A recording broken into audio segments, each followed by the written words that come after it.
केले को दूर फेंक रही। अचानक विदुर जी आए, एक केला उनके पैर पर गिरा। देखा अंदर का दृश्य ही अलग है। श्रीमती जी केले के छिलके खिलाए जा रही हैं और भगवान खाए जा रहे हैं। तुरंत आपके, ए देवी ये क्या अनिष्ट कर रही हो? अरे क्या हुआ? भगवान को क्या खिला रही हूँ? आंखें बंद मंद मस्ती में ही कहती है भगवान को केले खिला रही हूँ। अरे जरा आंख खोल के भी तो देख ले। अच्छा, तुरंत आंख खोल के देखा तो भगवान केले के छिलके खाए जा रहे हैं और देवी जी खिलाई जा रही हैं। अब विदुर जी ने क्या किया? एक केला उठाया, उसको छीला और केला भगवान को दिया।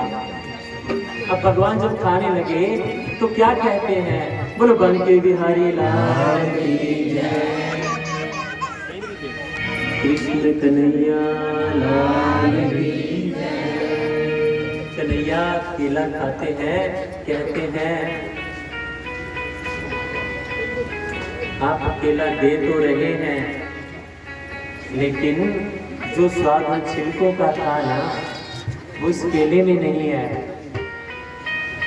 बंधुओं, भाव के भूखे हैं भगवान, और छिलकों में भाव मिला तो बड़े प्रेम से छिलके खाए।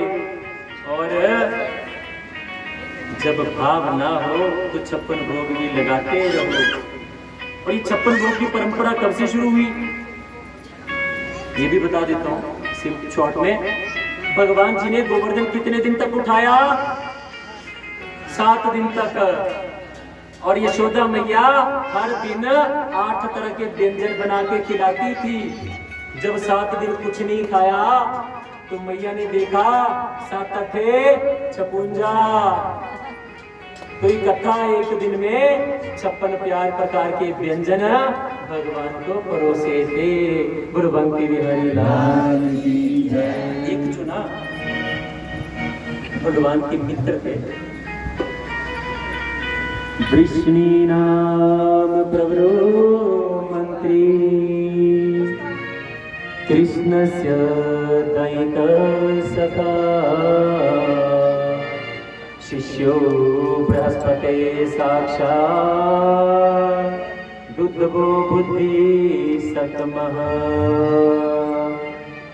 वृष्णि वंश का एक मंत्री था, भगवान श्री कृष्ण जी का सखा था, बृहस्पति देव का शिष्य था, नाम था उद्धव। भगवान जी के पास आया और देखा भगवान किसी चिंता में शोक में डूबे हुए हैं। पूछता, कन्हैया तू इतना दुख में शोक में क्यों रहता है? किसके बारे में चिंतन कहता है? बंधु, भगवान उद्धव को कहते हैं, उद्धव मुझे ब्रज की बड़ी याद आती है। हर पल मेरा ब्रज में मन भागता है। उद्धव कहता है, कन्हैया तुम्हें उन गोपियों से, उन ब्रज से मोह हो गया है, इसलिए इतने मोह में नहीं पड़ना चाहिए। मुझे देख, मैं बृहस्पति का शिष्य हूँ। वो दिन गुरु गया बड़ा ना हो तो शिष्य इतरान दे कि मेरा गुरु तो फलाना है, 80 उस गुरु दे चेले है।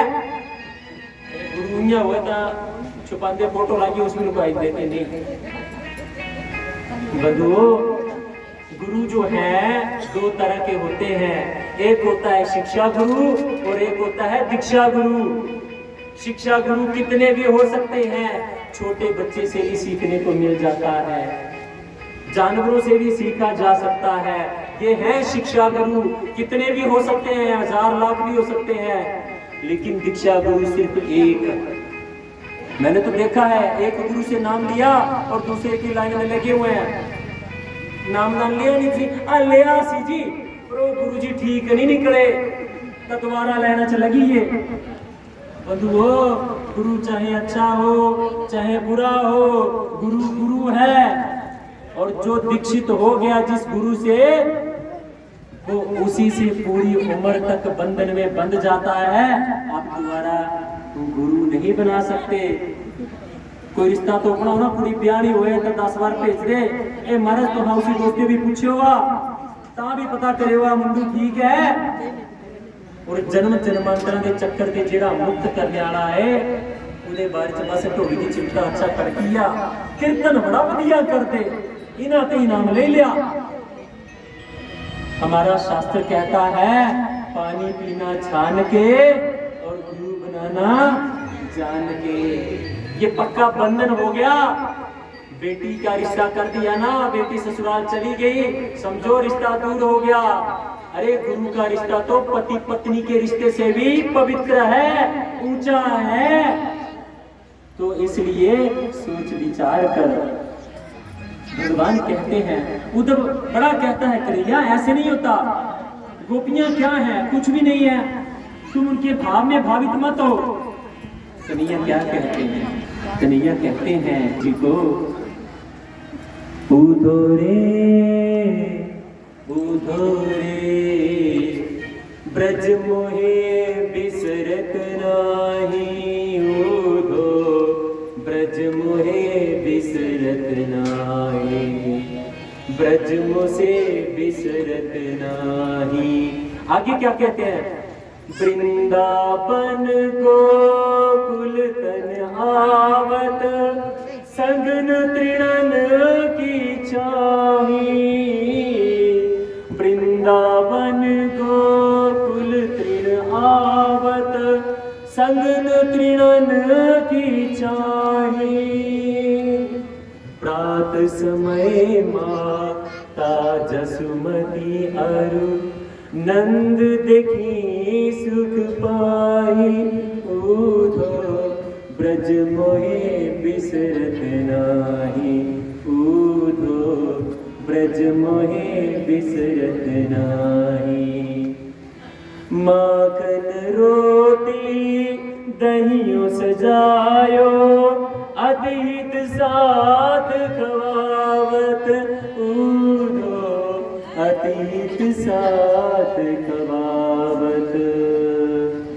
गोप ग्वाल संग खेलत सब दिन, हसत सिरात मन आवत, उधो ब्रज मोहे बिसरत नाही। कहते हैं हे उद्धव ये ब्रज मुझे भूलता नहीं है। कहते हैं, हिंदी में समझाता हूँ, कहते वृंदावन और ये गोकुल जो है इनमें आना, भ्रमण करना और बड़े बड़े घने वृक्षों की छाया में बैठना, अरे उद्धव ये मुझे भूला नहीं जाता। प्रातः समय माता यशोमती जो है और नंद बाबा को देख के जो मुझे आनंद मिलता है वो आनंद मुझे कहीं नहीं मिलता उद्धव। सवेरे सवेरे माखन रोटी और दही सजाकर बड़े प्रेम से मुझे परोस के खिलाते हैं उद्धव, वो प्रेम स्नेह मुझे कहीं नहीं मिला। गोपी ग्वालों के संग खेलते हुए सारा दिन हंसते खेलते निकल जाता है, वो मुझे यहाँ कहीं नहीं मिलता उद्धव। और धन्य है ब्रजवासी उद्धव जो मुझसे इतना प्रेम और स्नेह रखते हैं। इतना कहने की देरी थी बंधुओ। उद्धव कहता है कन्हैया तुम सब कमले हो, ओ तिग्यो दिखी ने कमले, तेरे तू ना दिखी ने कमले, तो जो चाहिदा ब्रह्म ज्ञान मिंजो पेज मैं उन्हें ब्रह्म ज्ञान प्रदान करता है।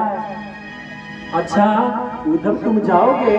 कन्हैया ब्रह्म ज्ञानी हूँ, गुरुजी मेरे बृहस्पति हैं, जाऊंगा, आज जाया गया और कल वापस आ जाऊंगा। अच्छा उद्धव तुम जाओगे?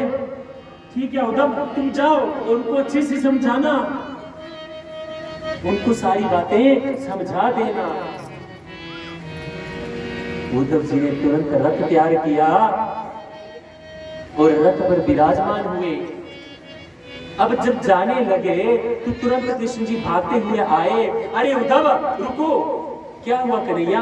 अरे तू ये मेरा मोर मुकुट ले जा, ये मोर मुकुट तूने पहनना होगा तो ये पहचान जाएंगे कि ये कन्हैया का मित्र है।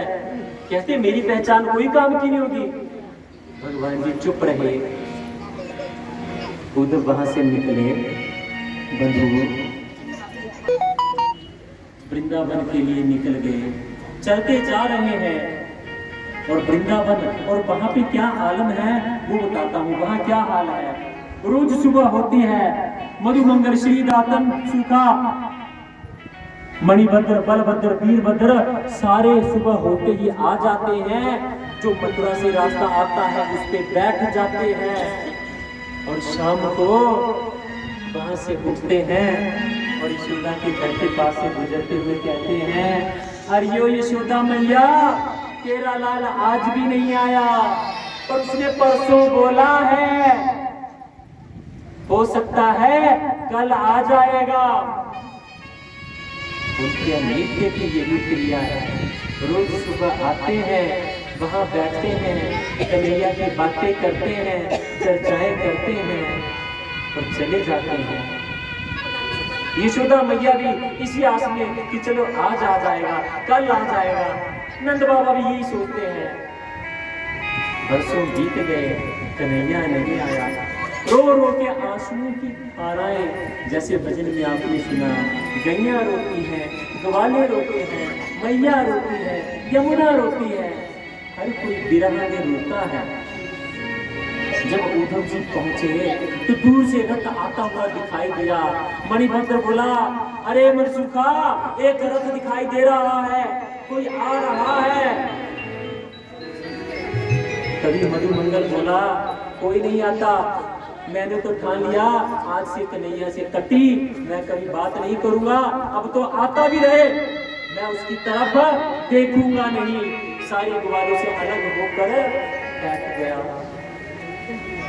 बंधु, जब रथ चलता हुआ पास में पहुंचा तो वो समझ गए, अरे मथुरा से रथ आया है, हमारे कन्हैया आए हैं। तुरंत रथ जब रुका, रथ के किवाड़ बंद थे। रथी को कहा, अरे दरवाजा खोल, हमारा कन्हैया आया है, हमारा लल्ला आया है। रथी तुरंत नीचे उतरा और जैसे ही रथ का दरवाजा खोला,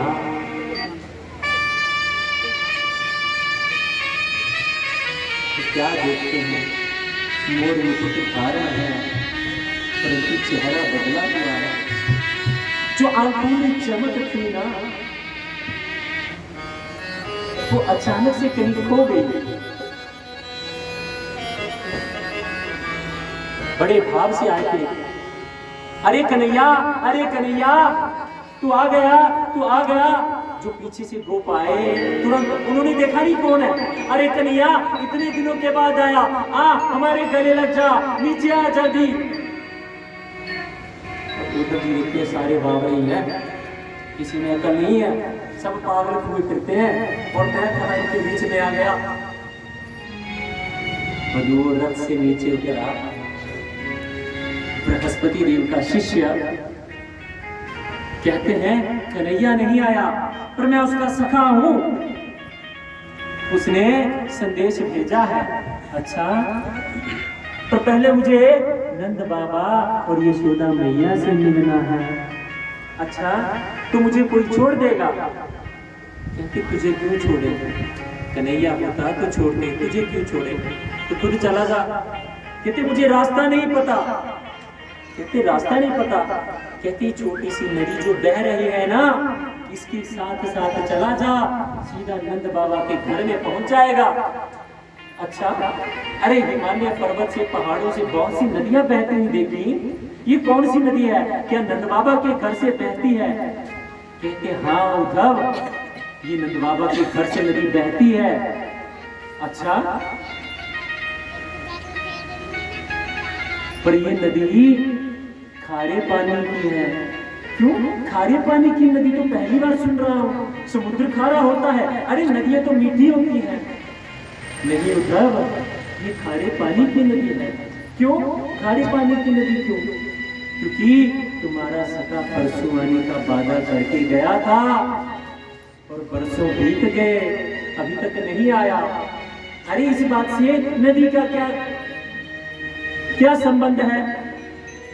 कहते हैं, इसी बात से संबंध है।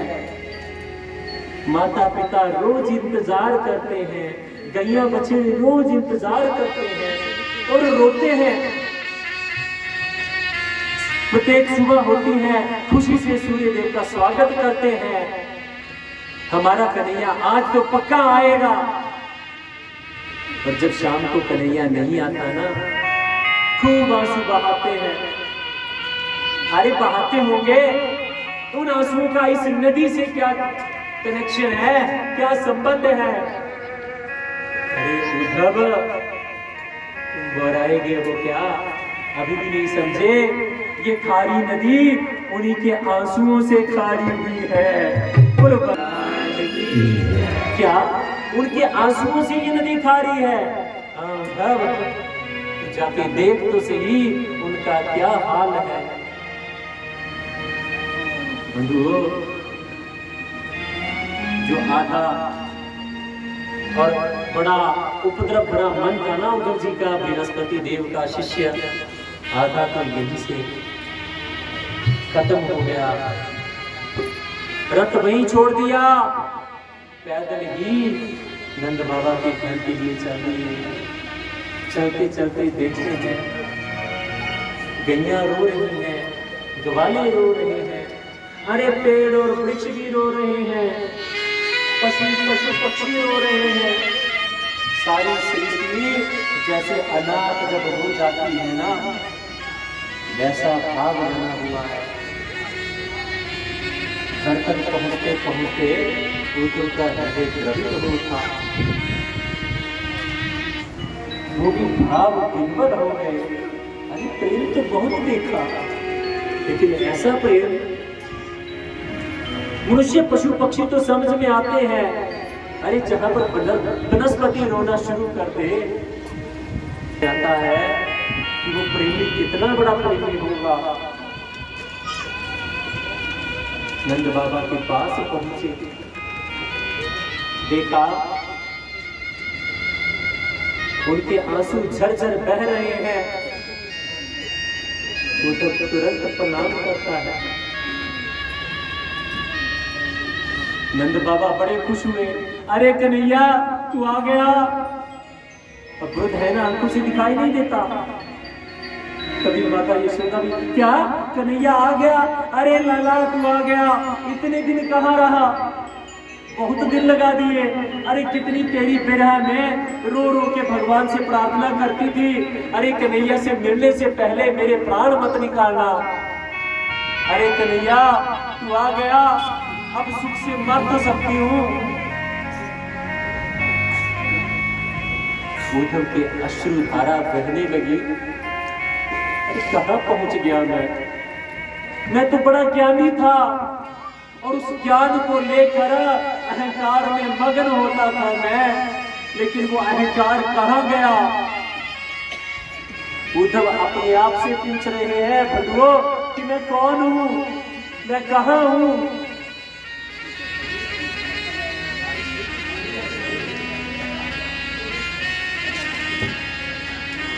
अब सोच रहे हो उद्धव जी, क्या करूं कि मैं कन्हैया नहीं हूं, फिर पे क्या बीतेगी? लेकिन नहीं कहता हूं तो धोखा होगा। अरे हाँ मैया, सच में कन्हैया तो बड़ा व्यस्त हो चुका है। अच्छा तो तुम मैया, कन्हैया ने खुद आना था, मुझे बोला था, लेकिन मैंने कहा कन्हैया काम बहुत है देखने के लिए, इसलिए मैं होके आता हूँ, तू कल आना। अच्छा, माता यशोदा गई, साक्षात कन्हैया के भाव से उसको भोजन परोसती है। उद्धव जी ने खाना खाया, शाम का समय हो गया, तभी ग्वाल भी आ गए। अरे ओ यशोदा, आज भी तेरा लल्ला नहीं आया, लेकिन अपनी शक्ल के किसी मित्र को भेजा है।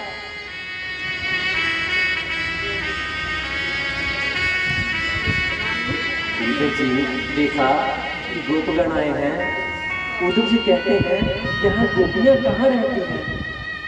कहते गोपियों से मिलना है।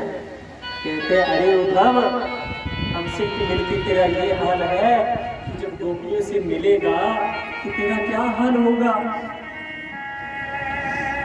बंधु, उद्धव अब इतना तो समझ गए थे कि यहाँ पर मेरा ये हाल है, तो निश्चय ही वो गोपियां कितनी बड़ी महान पुण्य आत्माएं होंगी, कितने बड़े संत ऋषि मुनि होंगे जो उस भाव से भगवान के प्रति आस्था रखते हैं। उद्धव ने जब गए थे तो क्या कहा था, कब लौट के आऊंगा, क्या बोला था, 10 दिन बाद। आवाज नहीं आ रही, नहीं आप गलत बोल रहे हो। तो कृष्ण जी ने कहा था ना कि परसों आऊंगा।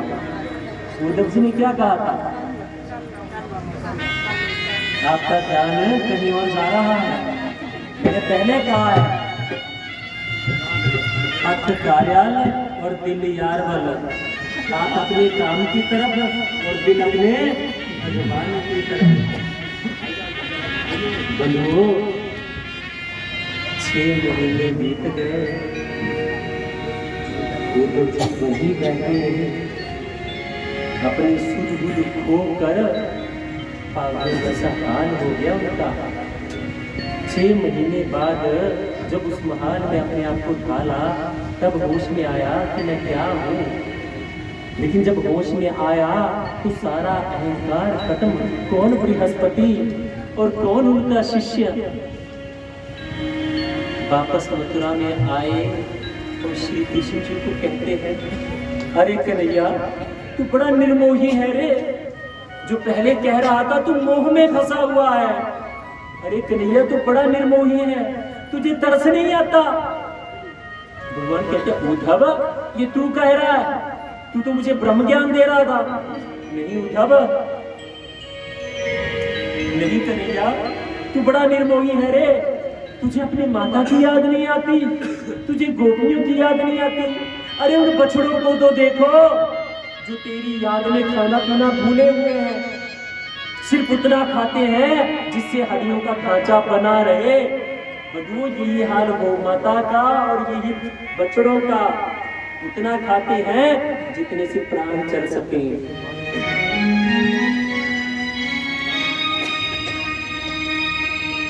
तू बड़ा निर्मोही है रे कन्हैया, और यहाँ बैठिए आराम से तू शासन कर रहा है।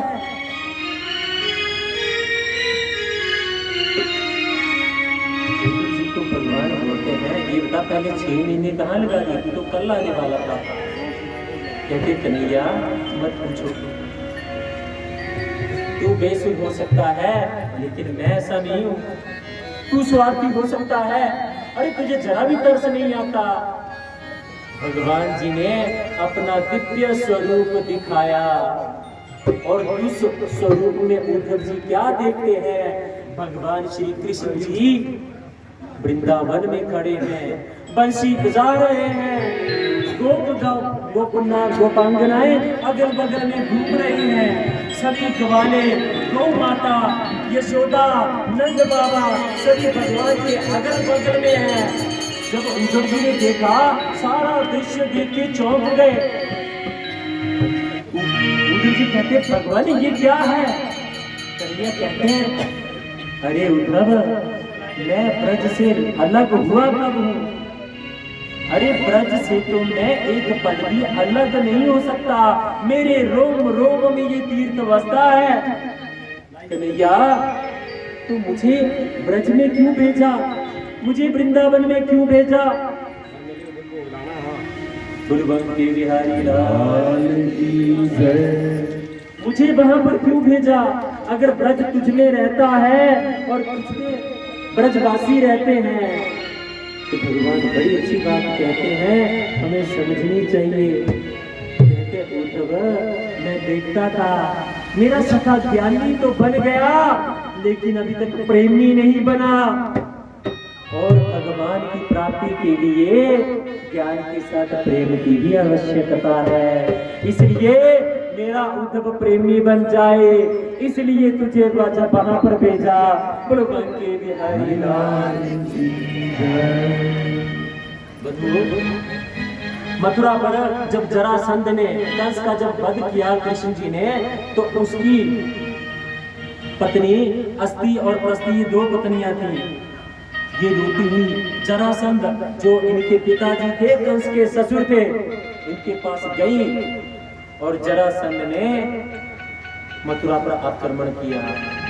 हर बार युद्ध करते, भगवान हर बार उसे जीवित छोड़ देते और हर बार नई सेना लेके आता और भगवान उसको पराजित करते।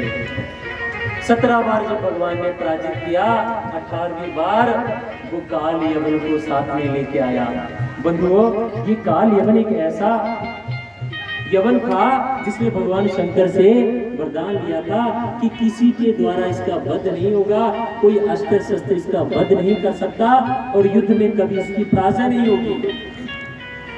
जब उसके साथ मथुरा पर आक्रमण किया तो भगवान श्री कृष्ण जी अकेले मथुरा के द्वार से बाहर आए, परंतु विश्वकर्मा जी से पहले ही समुद्र के बीच में द्वारिकापुरी का निर्माण करवा दिया था।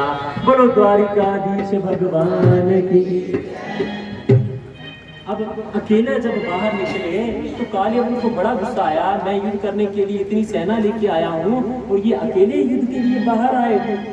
भगवान श्री कृष्ण जी अपने पीले पीताम्बर को लहरा लहरा कर दिखाते हैं और युद्ध को छोड़कर भाग जाते हैं। बोलो रण छोड़ देव भगवान की जय। भगवान जी का रण छोड़ नाम इस मैदान को छोड़ देने के कारण भी पड़ा है। बोलो रण छोड़ देव भगवान की जय। भगवान जी तुरंत भागे और काल यवन श्री कृष्ण जी के पीछे भागता हुआ जा रहा है, क्योंकि काल यवन को पता है मुझे मृत्यु मार नहीं सकती। तो वो भगवान श्री कृष्ण जी को नहीं जानता कि वो छलिया नटवर